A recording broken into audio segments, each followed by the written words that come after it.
Hi friends, bounce back ఛానల్కి స్వాగతం. TGPSC Telangana public service commission group 4 నియామకాలకు సంబంధించి అతి ముఖ్యమైన ప్రాసెస్ స్టార్ట్ అయ్యింది. గ్రూప్ 4కి సంబంధించి 1:3 సెలక్షన్ లిస్ట్, అంటే ఒక పోస్టుకు 3 చొప్పున సెలక్షన్ లిస్ట్ అయితే రావడం జరిగింది. నెక్స్ట్ సర్టిఫికేట్ వెరిఫికేషన్ కండక్ట్ చేసిన తర్వాత ఫైనల్ సెలక్షన్ లిస్ట్ అయితే బయటకు తీయడం జరుగుతుంది.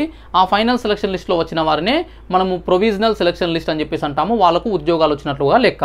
ఈ లిస్టులో ఉన్నంత మాత్రాన ఉద్యోగాలు వచ్చినట్లు కాదు, కానీ దాదాపుగా దగ్గరగా వచ్చినట్లు. అయితే సర్టిఫికేట్ వెరిఫికేషన్కి మాత్రం ఈ లిస్టులో ఉన్నటువంటి ప్రతి ఒక్కరు అటెండ్ అవ్వాల్సి ఉంటుంది. ముఖ్యంగా 8,000కు పైగా వేకెన్సీస్ ఉన్నాయి కాబట్టి భారీ ఎత్తున సర్టిఫికేట్ వెరిఫికేషన్ జరగబోతుంది. ఒక పోస్టుకు 3 చొప్పున దాదాపుగా, కాబట్టి 24,000 మంది, ఎగ్జాక్ట్గా చెప్పాలంటే 23,999 మందిని సర్టిఫికేట్ వెరిఫికేషన్ కోసం పిలుస్తున్నారు. అయితే ఈ సర్టిఫికేట్ వెరిఫికేషన్కి సంబంధించి డే వైజ్ షెడ్యూల్ కూడా త్వరలోనే తెలంగాణ పబ్లిక్ సర్వీస్ కమిషన్ నుంచి రాబోతుంది. ఈ నేపథ్యంలో వెబ్ ఆప్షన్స్ అనేది ఒక ముఖ్యమైనటువంటి స్టేజ్, ఒక కీలక ప్రక్రియ. ఈ వెబ్ ఆప్షన్స్ ద్వారానే నెక్స్ట్ సెలక్షన్ లిస్టు ప్రభావితం అవుతుంది. కాబట్టి ఈ వెబ్ ఆప్షన్స్ పెట్టుకోమని చెప్పేసి కూడా చెప్తున్నారు. ఈ రోజు నుంచి, అంటే 13 జూన్ నుంచి వెబ్ ఆప్షన్స్ కూడా ఎనేబుల్ అవుతున్నాయి. ఎప్పుడు ఎండ్ అనేది మనకు తెలియదు, కానీ అందులో క్లియర్గా ఎండ్ డేట్ ఇవ్వలేదు. కానీ స్టార్టింగ్ అయితే 13 జూన్ నుంచి వెబ్ ఆప్షన్స్ పెట్టుకోండి అని చెప్పేసి కూడా ఇచ్చారు ఆ లిస్టులో ఉన్నటువంటి క్యాండిడేట్స్. దాంతోపాటు సంబంధిత సర్టిఫికేట్స్, అంటే సర్టిఫికేట్ వెరిఫికేషన్ కోసం అటెండ్ అవ్వాల్సిన వాళ్ళు దగ్గరగా ఉంచుకోవాల్సినటువంటి అన్ని సర్టిఫికేట్స్ డీటెయిల్స్ కూడా పెట్టడం జరిగింది. ఈ వీడియోలో గ్రూప్ 4కి సంబంధించి అనేక డౌట్స్ని క్లారిఫై చేసే ప్రయత్నం చేస్తా. ఇది ఒక సుదీర్ఘమైనటువంటి వీడియో, చాలా నీట్గా చాలా క్లియర్గా చెప్పాల్సి ఉంటుంది. సో నాకెంత పేషెన్స్ ఉంటుందో నాకంటే 10 రెట్ల పేషెన్స్ మీకు ఉండాలి మొత్తం చూడడానికి. మీకు కూడా ఇది ముఖ్యమైనది, చాలా అవసరం. కాబట్టి నీట్గా, అంటే ఎక్కడ కూడా స్కిప్ చేయకుండా, ఎక్కడ కూడా వద్దు అనుకోకుండా, తెలిసినవే కదా అని చెప్పేసి ఆలోచించకుండా మొత్తం మళ్ళీ క్లియర్గా వినే ప్రయత్నం చేయండి. అదేవిధంగా ఈ వీడియో పూర్తిగా చూసిన తర్వాత ఖచ్చితంగా ఉపయోగపడుతుంది. కాబట్టి నచ్చితే లైక్ చేయండి, అదేవిధంగా షేర్ చేయండి, ఛానల్ని సబ్స్క్రైబ్ చేసుకోండి. ఇందులో మనకు సర్టిఫికేట్స్ ఏమేమి రెడీ చేసుకోవాలి, అందులో కొన్ని సర్టిఫికేట్స్ సంబంధించి చాలా కాంట్రవర్సీస్ ఉన్నాయి, చాలా డౌట్స్ ఉన్నాయి. వాటి గురించి కూడా ఎక్స్ప్లెయిన్ చేసే ప్రయత్నం చేస్తా. దాంతోపాటు వెబ్ ఆప్షన్స్కి సంబంధించి ఎలా ప్రయారిటీ ఇవ్వాలి, ఏ డిపార్ట్మెంట్స్ ఇవ్వాలి, ఎట్లా ఇస్తే మనకు ఉద్యోగం వస్తుంది, సో ఎలాంటి అభ్యర్థులకు ఎలాంటి చోట ఉద్యోగం రావడానికి అవకాశాలు ఎక్కువ ఉన్నాయి, ఇవన్నీ అంశాలు, చాలా రకాల అంశాలు ఉంటాయి. అవన్నీ కూడా డిస్కస్ చేసే ప్రయత్నం చేద్దాం. ఓకే, ఇక ఆలస్యం చేయకుండా మనం టాపిక్లోకి వెళ్ళిపోదాము. సో ఫ్రెండ్స్, ఇక్కడ మనకు టీజీపీఎస్సీ లేదా TSPSC group 4 certificate verification start అవ్వబోతుంది. అయితే వెబ్ ఆప్షన్స్ తర్వాతనే ఉంటుంది. అయితే ఈ సర్టిఫికేట్ ఎప్పుడు ఉండొచ్చు ఎక్స్పెక్టెడ్ అంటే మనకు 1:3 లిస్ట్ వచ్చింది, వెబ్ ఆప్షన్స్ కూడా స్టార్ట్ అవుతున్నాయి. అయితే నేను ఈ వీడియో చేసే సమయానికి ఇంకా వెబ్ ఆప్షన్స్ అనేది ఎనేబుల్ కాలేదు, అంటే లింక్ అయితే ఇంకా కనబడలేదు.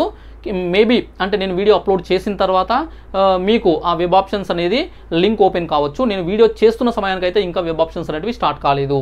అయితే ఇక్కడ సర్టిఫికేట్ వెరిఫికేషన్ వచ్చేసి జూలై మరియు ఆగస్టులో ఉండే అవకాశం ఉంది. ఎందుకంటే ఒకరికి కాదు, ఇద్దరికి కాదు, 24,000 మంది సర్టిఫికేట్స్ వెరిఫై చేసుకోవాల్సి ఉంటుంది. అందులో కూడా జిల్లాల వారీగా, అంటే అందరికీ కూడా 2 సెంటర్లలో కండక్ట్ చేస్తున్నారు. అంటే వాస్తవానికి 33 జిల్లాలు ఉన్నాయి కదా, ఆ 33 జిల్లాల్లో కానీ, లేదంటే ఉమ్మడి జిల్లాల ప్రాతిపదికన 10 జిల్లాల్లో కానీ కండక్ట్ చేస్తుంటే పబ్లిక్ సర్వీస్ కమిషన్కి కొంత ఈజీ అయ్యేది. బట్ వాళ్ళ యొక్క అవకాశాలు, వాళ్ళకు ఉన్నటువంటి పరిస్థితులను బట్టి కేవలం 2 సెంటర్స్లోనే కండక్ట్ చేస్తున్నారు. ఒకటి వచ్చేసి మనకు ఈ సెంటర్స్ టీఎస్పీఎస్సీ ఆఫీస్, టీఎస్పీఎస్సీ యొక్క కార్యాలయము. రెండవది శ్రీ పొట్టి శ్రీరాములు తెలుగు యూనివర్సిటీ ఉంటుంది. సో పొట్టి శ్రీరాములు తెలుగు యూనివర్సిటీలో కూడా కండక్ట్ చేస్తారు. అయితే మనకి ఎక్కడ ఉంటుంది అంటే, మీకు ఎవరైతే ఆ లిస్టులో ఉన్నారో మీకు ఎప్పుడు ఎక్కడ ఉంటుంది అనే దానికి సంబంధించి త్వరలోనే వాళ్ళు లిస్టు పెడతారు.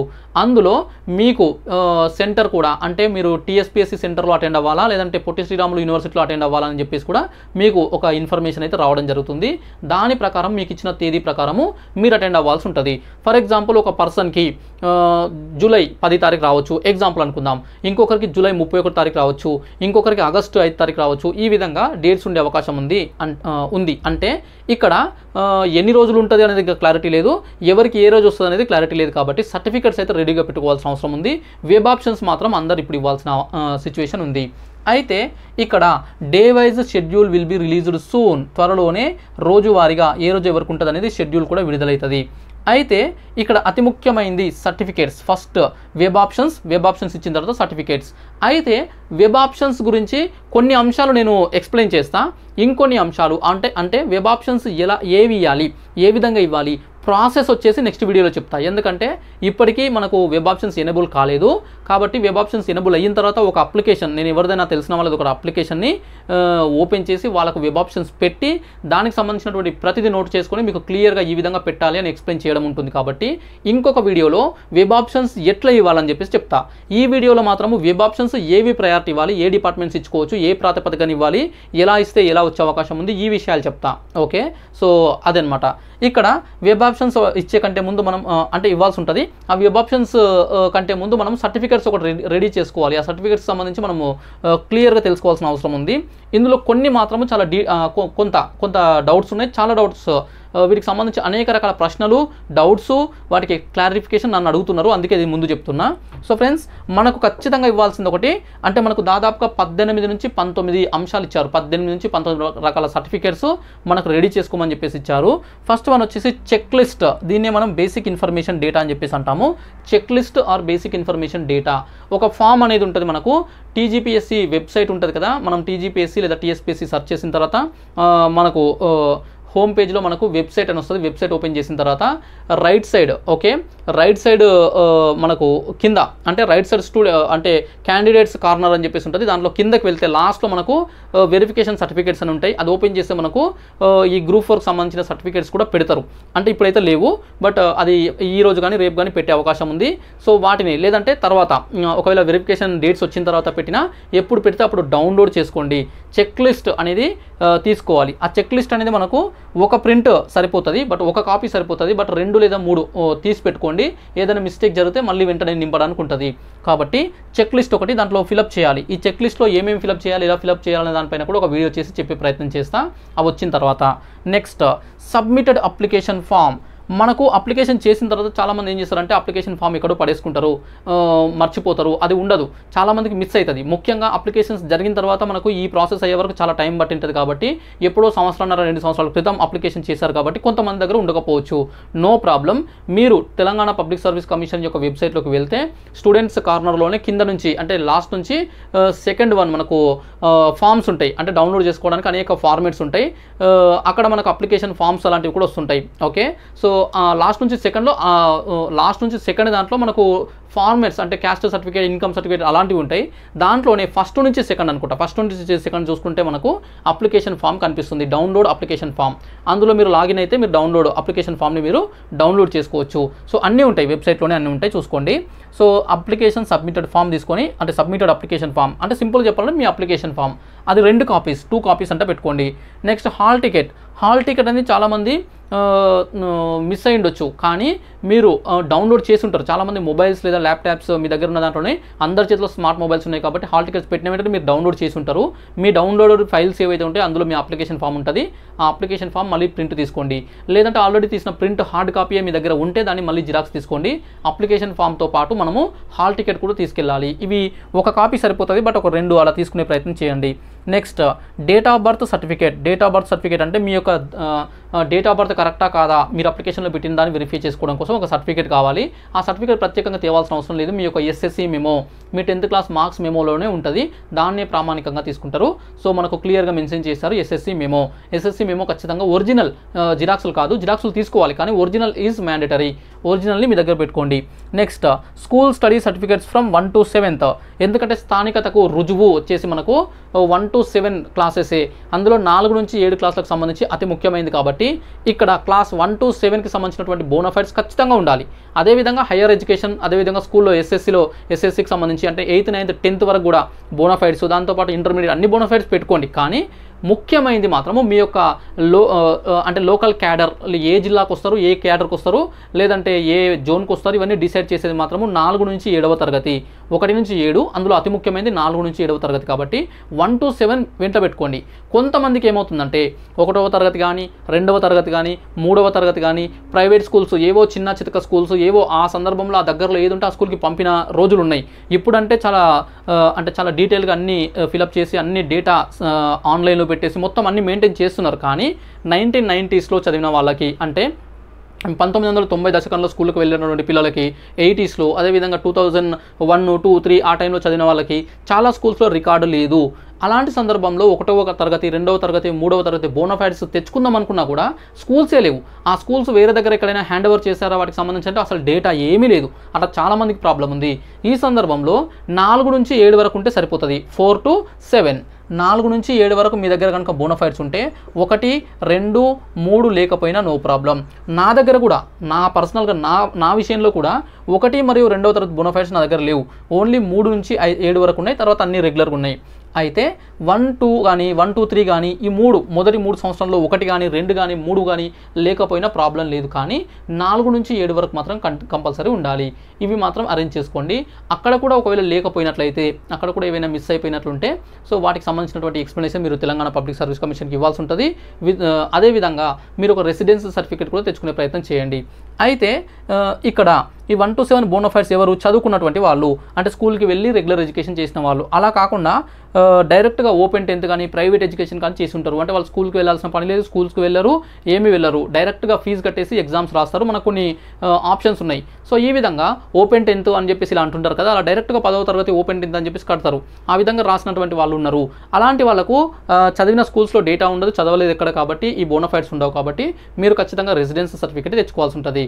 అయితే ఈ సర్టిఫికేట్స్ విషయంలో చాలామంది జాగ్రత్త ఉండాల్సి ఉంది. ఎందుకంటే ఫేక్ ఇన్ఫర్మేషన్ ఇవ్వద్దు. మీరు ఒకవేళ ఇక్కడ కొంతమంది హైదరాబాద్ స్థానికత వస్తే ఎక్కువ వేకెన్సీస్ ఉన్నాయనో, లేదంటే ఇంకా ఏదైనా కారణాల వల్లనో రకరకాలుగా ఫేక్ సర్టిఫికేట్స్ తెచ్చుకునే ప్రయత్నం చేయొచ్చు. అలా చేస్తే మాత్రం ఖచ్చితంగా మళ్ళీ వెరిఫికేషన్ చేస్తారు. ఆ వెరిఫికేషన్ టైంలో దొరికితే మాత్రం ఖచ్చితంగా అది పెద్ద ప్రాసెస్, పెద్ద పనిష్మెంట్ అవుతుంది. కాబట్టి so don't do that risk. అవసరం లేదు. జెన్యూన్గా మీకు ఎక్కడ స్థానికత వస్తే అక్కడే పెట్టుకునే ప్రయత్నం చేయండి. ఈ విధంగా ఇవి ఖచ్చితంగా సబ్మిట్ చేయాల్సి ఉంటుంది. 1 to 7 పెట్టుకోండి. అందులో 4 to 7 మ్యాండేటరీ, 4 నుంచి 7 ఖచ్చితంగా ఉండాలి. ఓకే. సో అవి జిరాక్స్లో వాళ్ళు తీసుకుంటారు, ఒరిజినల్స్ చూస్తారు. కాబట్టి జిరాక్స్ సెట్స్ కూడా చాలా అంటే అవి కూడా ఖచ్చితంగా తీసుకోవాల్సిన అవసరం ఉంటుంది.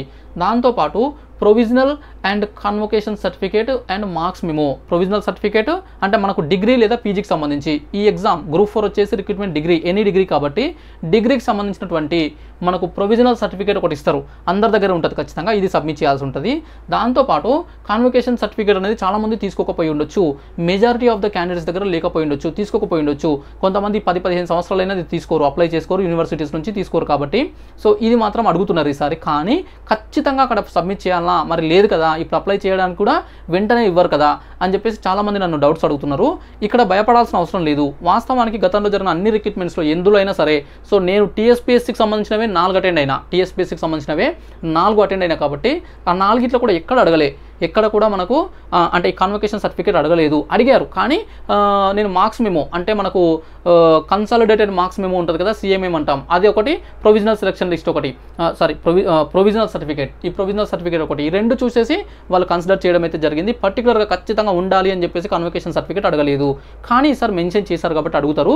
అయినప్పటికీ కూడా ఒకవేళ లేకపోతే, అంటే మీ దగ్గర అవైలబుల్ లేకపోతే తర్వాత అప్లై చేసుకొని సబ్మిట్ చేసుకోవచ్చు. Don't worry. ఇక్కడ మీరు కంగారు పడాల్సిన అవసరం లేదు. చాలామంది అడుగుతున్నారు నా దగ్గర లేదు కదా అని చెప్పేసి. సో ఇది ఖచ్చితంగా వెంటనే సబ్మిట్ చేయాలన్నటువంటి పీకల మీద ఉన్నటువంటి ఇష్యూ కాదు. కానీ ఒకవేళ ఖచ్చితంగా సబ్మిట్ చేయాలి అంటే అక్కడ మనం పర్మిషన్ తీసుకోవచ్చు. అంటే మనకు కొంత సమయం అనేది కోరొచ్చు, ఇస్తారు ఖచ్చితంగా. ఇంకా కరెక్ట్గా చెప్పాలంటే మనము ఉద్యోగంలో జాయిన్ అయిన తర్వాత కూడా, అంటే మన ప్రొబేషన్ డిక్లేర్ అయ్యే లోపల కూడా సబ్మిట్ చేయడానికి అవకాశం ఉంటుంది. అది మనం టీఎస్పీఎస్సీ కమ్యూనికేషన్ చేసి సో వాళ్ళ దగ్గర పర్మిషన్ తీసుకుని మనం తెచ్చుకోవాల్సి ఉంటుంది. అయితే అంత డీప్గా వెళ్ళే ఇష్యూ కాదు ఇది. సో సింపుల్గా చెప్పాలంటే ప్రొవిజనల్ సర్టిఫికేట్ కావాలి. దాంతోపాటు consolidated marks memo, final marks memo ఒకటి వస్తుంది కదా, అది ఖచ్చితంగా ఉండాలి. కన్వొకేషన్ సర్టిఫికేట్ కూడా ఉంటే మంచిదే, లేకపోతే కంగారు పడాల్సిన అవసరం లేదు. ఇదొకటి ఇష్యూ ఉంది. నెక్స్ట్ ఇంటిగ్రేటెడ్ కమ్యూనిటీ సర్టిఫికేట్ అని చెప్పేసి అడుగుతున్నారు. సింపుల్గా చెప్పాలంటే క్యాస్ట్ సర్టిఫికేట్ ఇక్కడ ఫాదర్ ఆర్ మదర్ నేమ్ అని చెప్పేసి ఇచ్చారు, క్లియర్గా మెన్షన్ చేశారు. ఎందుకు ఫాదర్ ఆర్ మదర్ నేమ్ అని అన్నారంటే మనకి ఇక్కడ మ్యారీడ్ ఉమెన్ ఉంటారు. మ్యారీడ్ ఉమెన్ అంటే పెళ్ళయిన తర్వాత, మ్యారేజ్ చేసుకున్న తర్వాత హస్బెండ్ నేమ్ వస్తుంది. హస్బెండ్ అంటే కొత్త ఇంటికి వెళ్ళిపోతారు కాబట్టి అక్కడ డీటెయిల్స్తోన, హస్బెండ్ నేమ్తోన అక్కడ తీసుకునే అవకాశం ఉంటుంది. కాబట్టి అవి లేకుండా ఫాదర్ ఆర్ మదర్ నేమ్ అని చెప్పేసి అన్నారు. అందులో కూడా మనకు కొంతమంది అంటే కొందరు జనరల్గా ఫాదర్ నేమ్తో తీసుకుంటారు. ఒక్కొక్క సందర్భంలో ఫాదర్ లేకపోయి ఉంటే, ఎక్స్పైర్ అవ్వడం మీద అయ్యి ఉంటే అప్పుడు మదర్ నేమ్ కూడా పెట్టొచ్చు. ఈ విధంగా ఫాదర్ లేదా మదర్ నేమ్తో ఉన్నటువంటి క్యాస్ట్ సర్టిఫికేట్ సబ్మిట్ చేయాల్సి ఉంటుంది. ఇంటిగ్రేటెడ్ కమ్యూనిటీ సర్టిఫికేట్ అంటాం. నెక్స్ట్ నాన్ క్రిమిలేయర్ సర్టిఫికేట్ అంటే ఇది మనకు 8 లక్షలు లేదా అంతకంటే తక్కువ ఆదాయం ఉన్నటువంటి కుటుంబాలకు సంబంధించి బీసీలకు సంబంధించినటువంటి సర్టిఫికేటు. సో ఇది వచ్చేసి బీసీలు సబ్మిట్ చేయాల్సి ఉంటుంది, నాన్ క్రిమి లేయర్ సర్టిఫికేటు. ఇది ఓసీలు కానీ లేదంటే ఎస్సీ ఎస్టీలు కానీ సబ్మిట్ చేయాల్సిన అవసరం లేదు. ఇది వచ్చేసి ఇది కూడా ఫాదర్ ఆర్ మదర్ నేమ్ అని చెప్పేసి దీన్ని కూడా క్లియర్గా మెన్షన్ చేశారు. ఇది మీరు అప్లికేషన్ చేసే నాటికే, అంటే అప్లికేషన్ టైం నాటికి మీరు ఒకటి తీసుకొని ఉంటే అది సబ్మిట్ చేసినా సరిపోతుంది, లేదంటే లేటెస్ట్ తీసుకొని సబ్మిట్ చేసినా సరిపోతుంది. ఇక్కడ పెద్ద ఇష్యూ లేదు. సో ఖచ్చితంగా సబ్మిట్ చేయాల్సి ఉంటుంది, కానీ చాలా పాతది మాత్రం సబ్మిట్ చేస్తే తీసుకోరు. సో అప్లికేషన్ అంటే మనకు 2022-23 ఎకనామిక్ ఏమంటారు ఆర్థిక సంవత్సరం. ఓకే, ఈ ఆర్థిక సంవత్సరం కంటే ముందుది అంటే 2021-22కి సంబంధించి సబ్మిట్ చేస్తే సరిపోతుంది. నెక్స్ట్ ఇక్కడ మ్యారీడ్ ఉమెన్ వచ్చేసి with father name. Okay, married women with father or mother name అని చెప్పేసి ఒక పాయింట్, అంటే ఇది ఒక సర్టిఫికేట్ కాదు, కానీ ఈ నాన్ క్రిమి లేయరు ఈ సర్టిఫికేట్స్ ఉన్నాయి కదా, వీటికి సంబంధించి ఫాదర్ ఆర్ మదర్ నేమ్, ముఖ్యంగా ఈ నాన్ క్రిమి లేయర్ని భర్త పేరుతో కాకుండా, అంటే మ్యారేజ్ అయిన తర్వాత భర్త పేరు మీద, భర్త యొక్క ఇన్కమ్ మీద అలా తీసుకుంటారు కాబట్టి అలా నాన్ క్రిమి లేయర్ తీసుకోకుండా తల్లిదండ్రుల పేరు మీదగానే తీసుకోవాలి, మ్యారేజ్ అయిన ఉమెన్ కూడా. ఇది క్లియర్గా మెన్షన్ చేశారు. సో ఇది వచ్చేసి మనము ఆల్రెడీ మీరు అప్లికేషన్ చేసే నాటికే లేటెస్ట్ది, అప్పుడు లేటెస్ట్ది ఇయర్ది సబ్మిట్ చేసినా సరిపోతుంది 2021-22ది, లేదంటే లేటెస్ట్ సబ్మిట్ చేసినా సరిపోతుంది. నెక్స్ట్ ఈడబ్ల్యూఎస్ సర్టిఫికేట్ వచ్చేసి మనకు ఇది మాత్రం 2021-22 ఇయర్కి సంబంధించింది సబ్మిట్ చేయాలి. అంటే 2021-22 ఇయర్కి సంబంధించింది అంటే 22-23 పీరియడ్ అని చెప్పేసి మనకు వ్యాలిడ్ త్రూ 2022-23 అని చెప్పి సర్టిఫికేట్ మీద టాప్లో వస్తుంది. బట్ మధ్యలో మాత్రం మనకు 21-22 ఇయర్కి సంబంధించింది అని చెప్పేసి ఇస్తారు, అది మాత్రమే సబ్మిట్ చేయాలి. అయితే ఇక్కడ ఒక పెద్ద ఇష్యూ జరిగింది. ఏంటంటే మనకు నోటిఫికేషన్ వచ్చిన టైంకి 2021-22 అనేది లేటెస్ట్, ఎందుకంటే అప్పుడు 2022-23 ఇయర్లో తీసుకున్న వాళ్ళకు 2021-22 ఇయర్కి సంబంధించి సర్టిఫికేట్ ఇచ్చారు, కానీ మనకు అప్లికేషన్ ఫామ్లో ఖచ్చితంగా అప్లోడ్ చేయాలి అని చెప్పేసి మెన్షన్ చేయలేదు. కాబట్టి చాలామంది, అంటే మ్యాండటరీ కాదు, ఆప్షనల్ మాత్రమే ఆ టైంలో, బట్ సర్టిఫికేట్ వెరిఫికేషన్ టైంలో మాత్రం సబ్మిట్ చేయాలన్నారు. కాబట్టి చాలామంది పెట్టలేదు, అప్పుడు పెట్టలేదు. కొంతమంది దగ్గర అప్పుడు అప్లై చేసి తీసుకున్నారు, చాలామంది తర్వాత తీసుకోవచ్చు అని చెప్పేసి కూడా ఉన్నారు. అయితే ఇప్పుడు ఏమన్నారంటే 2 ఇయర్స్ గడిచిపోయింది దాదాపుగా, కాబట్టి రెవెన్యూ డిపార్ట్మెంట్ వాళ్ళకి, అంటే public service commission revenue department CCLAకి ఒక లెటర్ రాసి ఈ రెవెన్యూ ఆఫీసెస్ నుంచి ఇచ్చేటువంటి సర్టిఫికేట్ని స్టూడెంట్స్ కోసము ఇక్కడ, అంటే ఈ 2021-22 ఓల్డ్ ఇయర్కి సంబంధించింది ఇవ్వండి, ఇష్యూ చేయండి అని చెప్పేసి వాళ్ళకి రిక్వెస్ట్ పెడితే వాళ్ళు దాన్ని రిజెక్ట్ చేసి అలా ఇవ్వడానికి కుదరదు, ఎప్పటిదప్పుడే ఇస్తాం, మేము లేటెస్టే ఇస్తాము. ఇప్పుడు ఫర్ ఎగ్జాంపుల్ 2024-25 ఆర్థిక సంవత్సరంలో ఉన్నాం మనం, 2024-25 ఇప్పుడు వెళ్ళి అప్లై చేసుకుంటే మనకు 2023-24 కాలానికి సంబంధించినటువంటి సర్టిఫికేట్ ఇస్తారు. ఇది ఎప్పటి వరకు వ్యాలిడ్ ఉంటుంది? 2025 మార్చ్ వరకు వ్యాలిడ్ ఉంటుంది. సో ఇలా మాత్రమే ఇవ్వగలుగుతాము, అలానే ఇస్తాము, అదే రూలు. సో మేము ఓల్డ్ డేట్స్లో లేదంటే ఓల్డ్ సర్టిఫికేట్స్ ఇప్పుడు ఇవ్వడానికి ఉండదు అని చెప్పేసి వాళ్ళు రిటర్న్ పంపించినట్లుగా తెలుస్తుంది.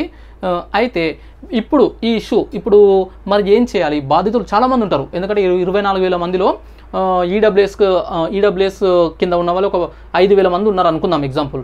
ఆ 5,000 మందిలో ఒక 3,000 మంది దగ్గర సర్టిఫికేట్స్ ఉన్నా, ఒక 2,000 మంది అన్న, ఒక 1,000-2,000 మంది అన్న ఈ సర్టిఫికేట్స్ లేకపోయి ఉంటారు. వాళ్ళు ఇప్పుడు అప్లై చేసుకుంటే లేటెస్ట్ వస్తుంది, కానీ వీళ్ళు మెన్షన్ చేసింది 2021-22. కాబట్టి ఈ ఇష్యూ ఇప్పుడు TSPSA క్లియర్ చేయాలి. ఓకే, సో అందుకని చెప్పేసి మీరు లేటెస్ట్ తీసుకెళ్ళండి. లేటెస్ట్ మళ్ళీ ఖాళీ చేతులతో ఇది అది ఏది లేకుండా వెళ్ళొద్దు. లేటెస్ట్ అప్లికేషన్ చేసుకుని లేటెస్ట్దైనా తీసుకుని వెళ్ళి ఇష్యూ చెప్పండి. ఓల్డ్ ఇయర్కి సంబంధించినటువంటిది ఇస్తలేరు అని చెప్పేసి క్లియర్గా చెప్పండి. సో TSPSA దానిపైన ఏదైనా చర్య తీసుకోవడం కానీ, ఆప్షన్ ఇవ్వడం కానీ, ఏదో ఒకటి వాళ్ళు కన్సిడర్ చేయడం కానీ ఏదో ఒకటి జరుగుతుంది. బట్ టెన్షన్ పడాల్సిన అవసరం లేదు. ఈ ఈడబ్ల్యూఎస్కి సంబంధించి చాలామంది అడుగుతున్నారు, చాలామంది నాకు మెసేజెస్ చేస్తున్నారు, అందుకని ఇది క్లియర్గా చెప్తున్నా. Next proof of age relaxation.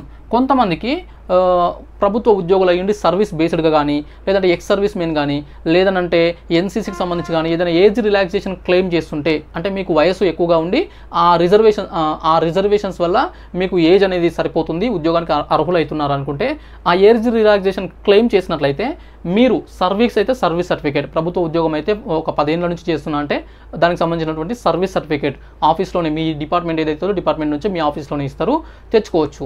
అదేవిధంగా NCC అయితే NCCకి సంబంధించి, ఎక్స్ సర్వీస్ మెన్ అయితే వాళ్ళు ఎవరైనా సరే సర్వీస్ సర్టిఫికేట్ అనేది తీసుకోవాల్సి ఉంటుంది ఏజ్ రిలాక్సేషన్ క్లెయిమ్ చేస్తే. ఇది అందరికీ కాదు, కొందరికి మాత్రమే. నెక్స్ట్ పిహెచ్ సర్టిఫికేట్ అంటే ఫిజికల్లీ హ్యాండిక్యాప్డ్ వాళ్ళు ఉంటారు కదా, ఈ కోటా కింద మీరు ఉద్యోగం పొందాలనుకుంటారు కాబట్టి మీరు అప్లికేషన్లో ఎస్పిహెచ్ ఫిజికల్లీ హ్యాండిక్యాప్డ్ అని పెట్టినట్లయితే ఒకటి సదరన్ సర్టిఫికేట్ ఉంటుంది కదా, అది ఖచ్చితంగా తీసుకోవాలి, అది సబ్మిట్ చేయాల్సి ఉంటుంది. Next NOC no objection certificate in service employees, ఎవరైతే ప్రభుత్వ ఉద్యోగంలో ఉన్నారో మీరు ఖచ్చితంగా నో అబ్జెక్షన్ సర్టిఫికేట్ అనేది సబ్మిట్ చేయాల్సి ఉంటుంది. ఎన్ఓసి అని చెప్పేసి అంటాం. సర్వీస్లో ఉన్న వాళ్ళంటే చాలామంది డౌట్ ఏం అడుగుతున్నారంటే, నేను రీసెంట్గా జరిగినటువంటి రిక్రూట్మెంట్స్ సెలెక్షన్ అయ్యి ట్రైనింగ్లో ఉన్నా ఇంకా నాకు పోస్టింగ్ ఎక్కడ అనేది ఇవ్వలేదు, మరి నేను సబ్మిట్ చేయాలన్నా అంటే ఎస్, వన్స్ మనం అందులో జాబ్లో జాయిన్ అయిపోయినామంటే ట్రైనింగ్లో ఉన్నా, లేదంటే పోస్టింగ్లో ఉన్నా, లేదంటే లీవ్లో ఉన్నా, సో లేదంటే ఇంకా ఏ విధంగా ఉన్నా సరే మనము ఉద్యోగం మానకపోయి ఉంటే ఆ ఉద్యోగిగా ఉన్నట్లయితే ఖచ్చితంగా నో అబ్జెక్షన్ సర్టిఫికేట్ సబ్మిట్ చేయాల్సి ఉంటుంది. So you must take no objection certificate from your department and from your office. మీ ఆఫీస్ అండ్ మీ డిపార్ట్మెంట్ నుంచి నో అబ్జెక్షన్ సర్టిఫికేట్ తెచ్చుకోవాలి. అయితే సో ఈ నో అబ్జెక్షన్ సర్టిఫికేట్ ఒకవేళ ఇవ్వలేదు అనుకుందాం, ఏదైనా కారణం వల్ల మీ డిపార్ట్మెంట్లో కనుక ఇవ్వకపోతే మరి ఎట్లా అంటే మీరు సర్టిఫికేట్ వెరిఫికేషన్కి వెళ్ళినప్పుడు అక్కడ ప్రత్యేకంగా కొద్దిగా మళ్ళీ దానికి సంబంధించినటువంటి పర్మిషన్ అక్కడ తెచ్చుకొని టైం అనేది మీరు తెచ్చుకోవచ్చు. సో నేను 2018 గ్రూప్ 4 రిక్రూట్మెంట్ టైంలో అప్పటికే నేను ఎంప్లాయీని కాబట్టి సో నాకు కొద్దిగా అంటే నేను హెల్త్ ఇష్యూస్ వల్ల యాక్సిడెంట్ అయ్యి నేను కొన్ని మంత్స్ నేను లీవ్ పెట్టినా. సో ఆ లీవ్లో ఉన్నటువంటి టైంలో నాకు నో అబ్జెక్షన్ సర్టిఫికేట్ ఇవ్వకపోవడం వల్ల టీఎస్పీఎస్సీ వెరిఫికేషన్కి అటెండ్ అయినప్పుడు నేను ఒక 15 days టైం అడిగిన. 15 days టైం అడిగితే వాళ్ళు ఇవ్వడం జరిగింది. 15 daysలో నేను సబ్మిట్ చేయడం అయితే జరిగింది. సో ఈ విధంగా నో అబ్జెక్షన్ సర్టిఫికేట్ అనేది ఖచ్చితంగా ఎంప్లాయీస్ ఎవరైతే ఇన్ సర్వీస్లో ఉంటారో మీరు సబ్మిట్ చేయాల్సి ఉంటుంది. నెక్స్ట్ అటెస్టేషన్ ఫామ్స్ కూడా మనకు స్టూడెంట్స్ కార్నర్ ఏదైతే ఉంటుందో క్యాండిడేట్స్ కార్నర్, అందులో మనకు అటెస్టేషన్ ఫామ్స్ అవన్నీ ఉంటాయి. అంటే మనకు వెరిఫికేషన్ ఫామ్స్ అనేది ఒక లిస్ట్ ఉంటుంది, ఒక లింక్, ఆ లింక్ పైన ఓపెన్ చేస్తే మనకు కనిపిస్తాయి. ఇవి వచ్చేసి మనం 2 కాపీస్ తీసుకోవాల్సి ఉంటుంది. గెస్టెడ్ సిగ్నేచర్, దీని మీద మాత్రము అటెస్టేషన్ ఫామ్లో నింపిన డేటా పైన ఫోటో అంటించడం అవన్నీ ఉంటాయి. దీనిపైన మాత్రం ఖచ్చితంగా గెస్టెడ్ ఆఫీసర్ సంతకం చేయించాలి. ఓకే, గెస్టెడ్ ఆఫీసర్ సంతకము విత్ స్టాంప్ వేయించుకొని తీసుకొని వెళ్ళాల్సి ఉంటుంది. ఇది ఒకటి చూసుకోండి. 2 ఫామ్స్ సబ్మిట్ చేయాలి, బట్ ఒక 3 లేదా 4 మీరు చేయించుకొని పెట్టుకోండి, ఎందుకంటే ఒకవేళ ఏదైనా తప్పు ఇన్ఫర్మేషన్ ఏదైనా ఉన్నా ప్రాబ్లం కాకుండా ఉంటుంది. నెక్స్ట్ డిక్లరేషన్ ఆఫ్ అన్ఎంప్లాయ్, ఇది కూడా మనకు ఒక చిన్న సర్టిఫికేట్, ఇది సబ్మిట్ చేయాల్సి ఉంటుంది అన్ఎంప్లాయ్గా. ఎందుకంటే చాలామంది ఫీ ఎగ్జామ్షన్ కూడా మనం పెట్టుకున్నారు కదా చాలామంది అన్ఎంప్లాయీస్. సో అందుకని చెప్పేసి డిక్లరేషన్ ఆఫ్ అన్ఎంప్లాయ్ అనేది అడుగుతున్నారు. ఇది వచ్చేసి సేమ్ వెబ్సైట్లో అంటే టీఎస్పీఎస్సీ ఓపెన్ చేసిన తర్వాత వెబ్సైట్ అనేది లింక్ ఓపెన్ చేస్తే రైట్ సైడ్ స్టూడెంట్స్ క్యాండిడేట్స్ కార్నర్లో లాస్ట్లో ఉంటుంది, లాస్ట్ నుంచి సెకండ్ దాంట్లో మనకు ఇవన్నీ ఉంటాయి. ఓకే, సో ఇక్కడ డిక్లరేషన్ ఆఫ్ అన్ఎంప్లాయ్ సర్టిఫికేట్ కూడా తీసుకోండి, ఇది ఫిలప్ చేయండి మీరే. నెక్స్ట్ డిక్లరేషన్ యాజ్ హిందూగా కూడా మీరు డిక్లరేషన్ ఇవ్వాల్సి ఉంటుంది. ముఖ్యంగా పోస్ట్ కోడ్ నెంబర్ 70, ఈ 70 అనే పోస్ట్ కోడ్లు అంటే అనేక 99 పోస్ట్ కోడ్లు ఉన్నాయి కదా, అందులో 70 అనే పోస్ట్ కోడ్లో మనకు 9 వేకెన్సీస్ అనేవి ఎండోమెన్స్ డిపార్ట్మెంట్లో దేవాదాయ శాఖలో ఉన్నాయి. ఈ దేవాదాయ శాఖలో ఉద్యోగాలకు సంబంధించి ఒక ప్రత్యేక జీవో ఉంది, దాని ప్రకారము హిందువులకు మాత్రమే ఇవ్వాల్సి ఉంటుంది. కాబట్టి ఇక్కడ హిందువా కాదా అంటే నువ్వు ఆ ఉద్యోగానికి కూడా అర్హుడుగా భావిస్తే అది నీకు రావాలి అనుకుంటే దానికి సంబంధించి డిక్లరేషన్ ఫామ్ అంటే హిందువు అన్నట్లు డిక్లరేషన్ ఫామ్ ఇవ్వాల్సి ఉంటుంది. Next any other relevant documents as per నోటిఫికేషన్లో మెన్షన్ చేసిన ఇంకా ఏ ఇతర డాక్యుమెంట్ అయినా సబ్మిట్ చేయాల్సిందని చెప్పేసి అన్నారు. ఇది పెద్దగా అంటే ఇతర పెద్దగా ఏముండవు, so don't worry. Next post code number 9495 9495 అంటే ఇది వచ్చేసి ఒకటి మ్యాట్రాన్ అనేది ఒకటి 95లో ఒకటి వచ్చేసి ఈ 2 కొద్దిగా ఈ పోలీస్ డిపార్ట్మెంట్కి సంబంధించి జైలుకి సంబంధించిన అనుకుంటా. సో వీటిలో మెడికల్ ఫిట్నెస్ సర్టిఫికేట్ ఇవ్వాల్సి ఉంటుంది. మెడికల్ ఫిట్నెస్ సర్టిఫికేట్ అంటే 2 రకాలు ఉంటుంది. ఒకటి మనము ఏ ఉద్యోగి అయినా అంటే గ్రూప్ 4లో ఏ ఉద్యోగం వచ్చినా సరే, ఏ డిపార్ట్మెంట్ వచ్చినా, రెవెన్యూ వచ్చినా, కమర్షియల్ ట్యాక్స్ వచ్చినా, స్టాంప్స్ అండ్ రిజిస్ట్రేషన్స్ వచ్చినా, పంచాయత్ రాజ్ వచ్చినా, ఫారెస్ట్ వచ్చినా, ఏ డిపార్ట్మెంట్ వచ్చినా సరే జాయినింగ్ టైంలో అంటే ఉద్యోగాలకు చేరేటప్పుడు ఫిజికల్ ఫిట్నెస్ సర్టిఫికేట్ ఒకటి సబ్మిట్ చేయాలి. అందులో మనకు అన్ని జనరల్ చెకప్ అవన్నీ చేసి కొన్ని అంటే మన ఈఎన్టీ అవన్నీ కూడా చెక్ చేసి సో అన్ని ఫిజికల్ మెజర్మెంట్స్ హైట్ అవన్నీ ఒకసారి చూసి మొత్తం అంతా ఒక క్లియరెన్స్ ఇస్తారు. అది అందరు చేయాల్సి ఉంటుంది. మరి ఇదే వరకు ఏనంటే ఇది ఎందుకు అనంటే ఈ పోస్ట్ కోడ్ కోసం ప్రత్యేకంగా అన్నారు కాబట్టి అందులో ఉన్నటువంటి మెజర్మెంట్స్ని ఖచ్చితంగా మీరు రాయించుకోవాలి చెకప్ చేసుకోవాలి. అంటే హైట్ ఉంది, ఫర్ ఎగ్జాంపుల్ హైట్ విషయంలో పోస్ట్ కోడ్ నెంబర్ 94లో హైట్ 152.5 అన్నారు, ఎందుకంటే ఉమెన్కి కాబట్టి 152.5 సెంటీమీటర్స్ హైట్ ఉండాలి, అదేవిధంగా 45.5 kgs వెయిట్ ఉండాలి మినిమం. సో అవన్నిటివి ఆ సర్టిఫికేట్లో మీరు మెన్షన్ చేయించుకోవాలి, రాయించుకోవాలి. దీని పర్పస్ మీరు చెప్పి రాయించుకోవాలి. ఎందుకంటే అక్కడికి వెళ్ళినప్పుడు జనరల్గా అందరికి ఇచ్చే మెడికల్ సర్టిఫికేట్ అని చెప్పేసి ఈఎన్టీ క్లియర్ ఉంది అవని చెప్పేసి ఇంకో కొన్ని రాస్తారు, అవన్నీ రాసి ఇచ్చేసే ఛాయిస్ ఉంది. సో క్లియర్గా అడిగి మీరు ఇవి మెన్షన్ చేయించుకోండి. నెక్స్ట్ పోస్ట్ కోడ్ నెంబర్ 165లో 167 సెంటీమీటర్స్ 167 పోస్ట్ కోడ్ నెంబర్ 97కి సంబంధించి 167 సెంటీమీటర్స్ హైట్ ఉండాలి. చెస్ట్ మెజర్మెంట్స్ ఉన్నాయి, అవన్నీ కూడా మీరు ఆ సర్టిఫికేట్స్ మెన్షన్ చేసుకోవాల్సి ఉంటుంది. ఇది ఎవరు ఇవ్వాలి అని అంటే ఎవరో ఆర్ఎంపీలో లేకపోతే ఇంకెవరు ఇస్తే సరిపోదు. మెడికల్ ఫిట్నెస్ సర్టిఫికేట్ అనేది మనకు సివిల్ అసిస్టెంట్ సర్జన్ లేదంటే అంతకంటే హై క్యాడర్ ఉన్నటువంటి ఆఫీసర్ అంటే మెడికల్ ఆఫీసర్స్ ఇవ్వాల్సి ఉంటుంది. సాధారణంగా జిల్లా ఆసుపత్రులు ఉంటాయి కదా, సో జిల్లా ఆసుపత్రుల్లో మనకు ఉంటారు, అంటే అక్కడ మెడికల్ ఆఫీసర్స్ ఉంటారు. అక్కడికి వెళ్ళి అడిగితే మీకు ఈ సర్టిఫికేట్ అనేది మీకు ఇవ్వడం అయితే జరుగుతుంది. వాళ్ళు జనరల్ చెకప్లు అవన్నీ ప్రాసెస్ ఉంటుంది, అవన్నీ చేసుకొని ఇస్తారు. సో పెద్ద వరి ఏమి ఉండదు, ఇది తెచ్చుకోవాల్సి ఉంటుంది. సో ఈ పోస్టులకు మీరు అర్హులు అని భావిస్తే ఇవన్నీ కూడా సబ్మిట్ చేయాల్సినటువంటి సర్టిఫికేట్స్ ఇవన్నీ రెడీగా పెట్టుకోండి. ఇవన్నీ రెడీగా పెట్టుకున్నప్పటికీ కూడా సర్టిఫికేట్ వెరిఫికేషన్కి వెళ్ళే టైం నాటికి మీ వెరిఫికేషన్ నాటికి ఇంకా ఏవైనా షార్టేజ్ ఉంటే, ఇంకా ఏవైనా మిస్ అయ్యి ఉంటే అవి ఇమీడియట్గా మీరు సబ్మిట్ చేయలేని పరిస్థితి ఉంటే మీరు భయపడాల్సిన అవసరం లేదు. పబ్లిక్ సర్వీస్ కమిషన్ దగ్గరికి వెళ్ళి అక్కడ మీరు వాళ్ళ దగ్గర ఒక లెటర్ రాసి ఒక రిక్వెస్ట్ పెట్టుకుంటే సో మీకు పర్మిషన్ ఇవ్వడం అయితే జరుగుతుంది, టైం కూడా ఇవ్వడం జరుగుతుంది సాధారణంగా. ఎందుకంటే చాలా కఠినంగా వ్యవహరించి సో ఈ చిన్న సర్టిఫికేట్ లేదు, ఈ టైం చెప్పినాం కదా, ఈ టైంలో సబ్మిట్ చేయలేదు కదా, you are not eligible, you are not selected అని చెప్పేసి చెప్పడానికి ఉండదు. సో వాళ్ళు కూడా ఆ సిచ్యువేషన్ని డిమాండ్ని బట్టి అక్కడ మీకున్నటువంటి మీ జెన్యూనిటీని బట్టి వాళ్ళు ఇచ్చే అవకాశాలు కూడా ఉంటాయి. సో ఈ విధంగా అన్ని రెడీ చేసుకోండి. This is completely about certificate వెరిఫికేషన్కి సంబంధించినటువంటి అవైలబుల్గా పెట్టుకోవాల్సినటువంటి certificates. Okay, web options certificate వెరిఫికేషన్కి పిలిచే కంటే ముందే వెబ్ ఆప్షన్స్ ఎక్సర్సైజ్ చేయమన్నారు, వెబ్ ఆప్షన్స్ పెట్టమన్నారు. కాబట్టి వెబ్ ఆప్షన్స్ ఎలా పెట్టాలి అంటే లాగిన్ అయిన తర్వాత ఒక్కొక్క ఆప్షన్ ఎలా పెట్టుకుంటూ పోవాలి అనే ప్రాసెస్ అనేది ఈ ఆప్షన్ అంటే లింక్ ఓపెన్ అయిన తర్వాత మనకు లింక్ అవైలబుల్ ఉన్న తర్వాత అది ఎప్పుడు వస్తే అప్పుడు ఇమీడియట్గా వీడియో చేసి మీకు క్లియర్గా ఎక్స్ప్లెయిన్ చేసే ప్రయత్నం చేస్తా.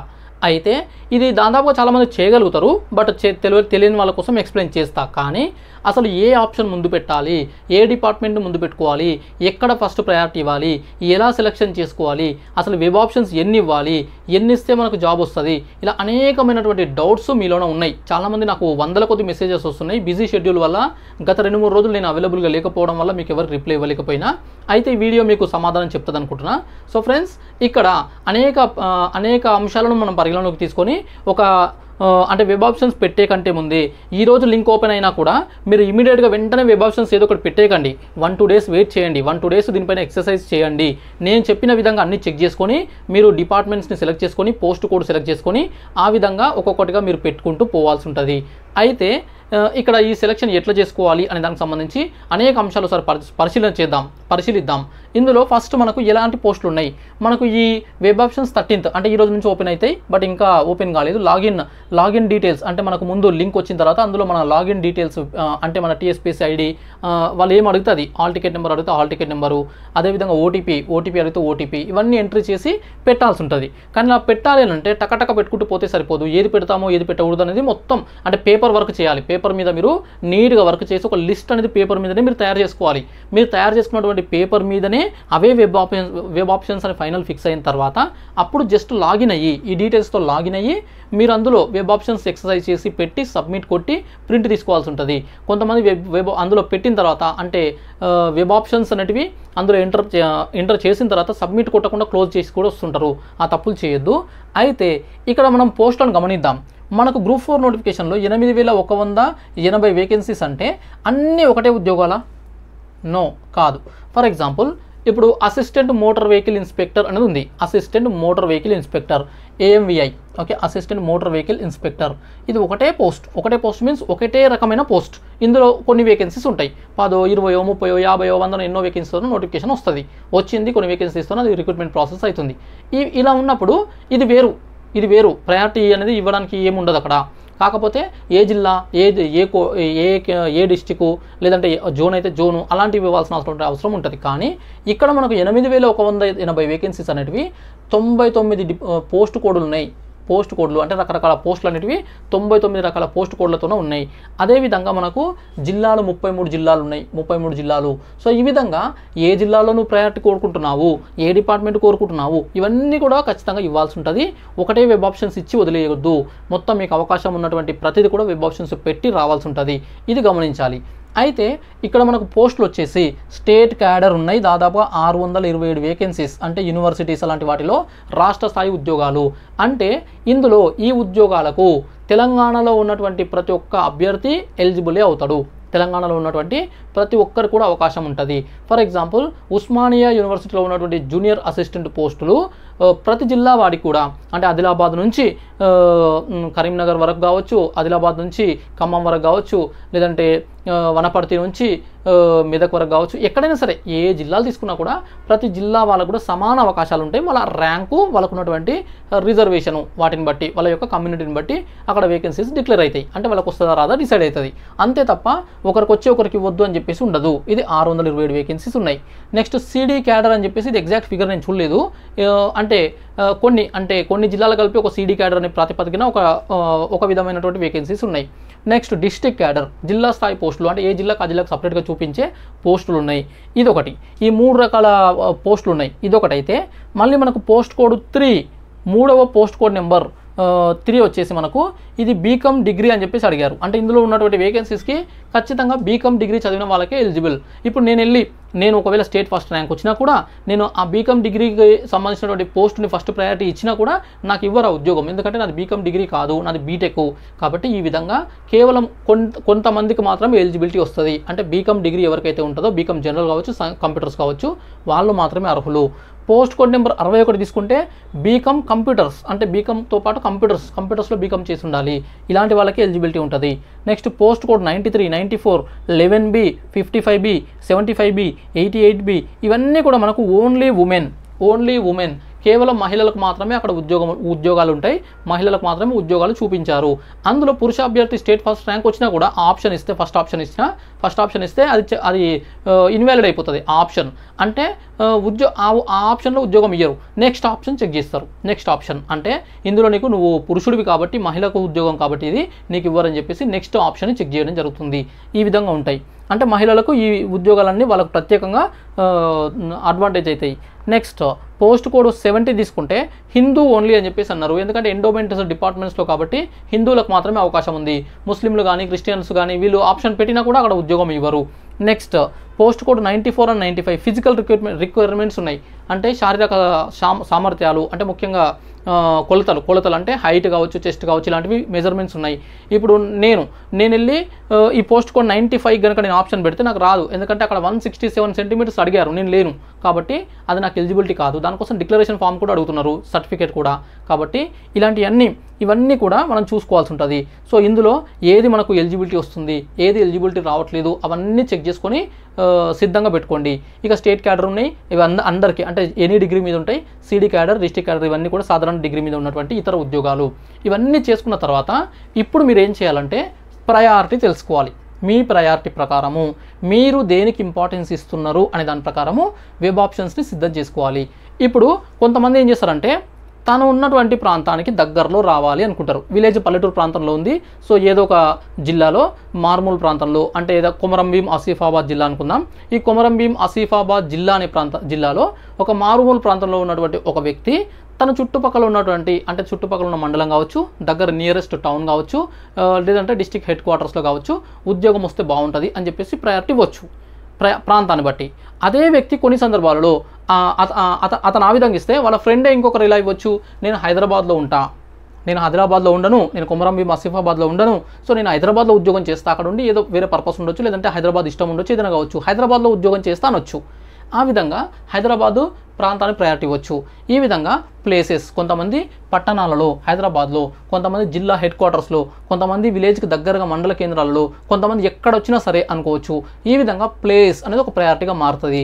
సో ప్లేస్ అనే ప్రయారిటీ కనుక తీసుకుంటే, ప్లేస్ ఆఫ్ వర్కింగ్ అనే ఒక ప్రయారిటీ తీసుకుంటే దీని ప్రకారం మీరు సెలెక్షన్ చేసుకోవాల్సి ఉంటుంది వెబ్ ఆప్షన్స్. అయితే హైదరాబాద్లో మీరు కనుక జాబ్ చేయాలనుకుంటే, హైదరాబాద్లో మీకు ఉద్యోగం కావాలి అనుకుంటే చాలామంది ఉంటారు. ఎందుకంటే హైదరాబాద్లో ఆ కల్చర్లో ఉండాలి, అక్కడ ఉండి కొద్దిగా అన్ని ఫెసిలిటీస్ అవైలబుల్ ఉంటాయి. దాంతోపాటు అదర్ ఎగ్జామ్స్ అంటే ఇంకా ఉన్నత లక్ష్యాలను చేరుకోవాలనుకుంటే కోచింగ్లు తీసుకోవడం కానీ, ట్రైనింగ్లు కానీ, ముఖ్యంగా సివిల్స్ గ్రూప్ 1 అలాంటివి ప్రిపేర్ అవుతున్నప్పుడు అక్కడ కోచింగ్లు తీసుకోవడానికి కోచింగ్ సెంటర్లు, మెటీరియల్ అవన్నీ అవైలబుల్ ఉంటాయి. సో జాబ్ చేసుకుని రిమైనింగ్ టైంలో అక్కడ ప్రిపరేషన్ చేయొచ్చు. ఇలాంటి థాట్స్ ఉన్నటువంటి వాళ్ళు హైదరాబాద్లో తీసుకోవాలనుకుంటారు. లోకల్ వాళ్ళు లోకల్ తీసుకుంటారు. సాధారణంగా హైదరాబాద్ లోకల్ వాళ్ళు హైదరాబాద్ జిల్లానే ప్రయారిటిస్తారు. అలా కాకుండా మొత్తం స్టేట్ వైజ్గా మాట్లాడుతున్నాను నేను ఇక్కడ. సో చాలామంది స్టేట్ క్యాడర్ పోస్టులకు హైదరాబాద్లో చేయాలనుకుంటే స్టేట్ క్యాడర్ పోస్టులు పెట్టుకోవాలి. అంటే హైదరాబాద్లో ఉద్యోగం రావాలి అనుకుంటే అదర్ డిస్ట్రిక్ట్స్ వాళ్ళు స్టేట్ క్యాడర్ని ఫస్ట్ ప్రయారిటీ ఇవ్వాలి. అంటే ఇప్పుడు ఇందాక చెప్పినటువంటి కొమరంభీం ఆసిఫాబాద్ జిల్లాకు సంబంధించిన వ్యక్తి ఒక మంచి ర్యాంక్ ఉంది, ఒక 500 బిలో ర్యాంక్ ఉంది అనుకుందాం. అతను ఇప్పుడు హైదరాబాద్లో జాబ్ చేయాలనుకుంటే ఉస్మానియా యూనివర్సిటీ లేకపోతే జేఎన్టీయో లేకపోతే బిఆర్ అంబేద్కర్ ఇలాంటి యూనివర్సిటీస్లో ఫస్ట్ ప్రయారిటీ అక్కడ వచ్చే అవకాశం ఉంటుంది. అంటే నాన్ లోకల్ అయినా కూడా, అంటే జిల్లా ప్రకారం నాన్ లోకల్ అయినా స్టేట్ క్యాడర్ కాబట్టి ఉద్యోగం వచ్చే అవకాశం ఉంటుంది. సో ఈ విధంగా హైదరాబాద్లో. ఇక స్థానికులైతే లోకల్ హైదరాబాద్ వాళ్ళైతే డిస్ట్రిక్ట్ క్యాడర్ కింద వాళ్ళు అక్కడ ఉన్నటువంటి అన్ని వేకెన్సీస్కి అవైలబుల్ ఉంటుంది, ఎలిజిబిలిటీ ఉంటుంది. ఇలా ప్లేస్ ప్రయారిటీ. కొందరు సొంత జిల్లాలోనే హెడ్ క్వార్టర్స్లో రావాలనుకుంటే కొన్ని డిపార్ట్మెంట్స్ అంటే కమర్షియల్ ట్యాక్సెస్ కానీ, స్టాంప్స్ అండ్ రిజిస్ట్రేషన్స్ కానీ ఇలాంటివి ఇస్తే సో వాటి ఆఫీసెస్ అనేవి లిమిటెడ్గా ఉంటాయి. అవి కూడా పెద్ద పట్టణాలలో, జిల్లా కేంద్రం లేదంటే ఏదైనా మేజర్ పట్టణాలలోనే ఉంటాయి. ఈ విధంగా ఆప్షన్స్ ఇవ్వచ్చు. మండల కేంద్రాల్లో అంటే రెవెన్యూ డిపార్ట్మెంట్ ఇచ్చారనుకోండి, సో ప్రతి మండలంలో జూనియర్ అసిస్టెంట్ ఉంటాడు. సో అలా మండల్స్లో వస్తుంటాయి.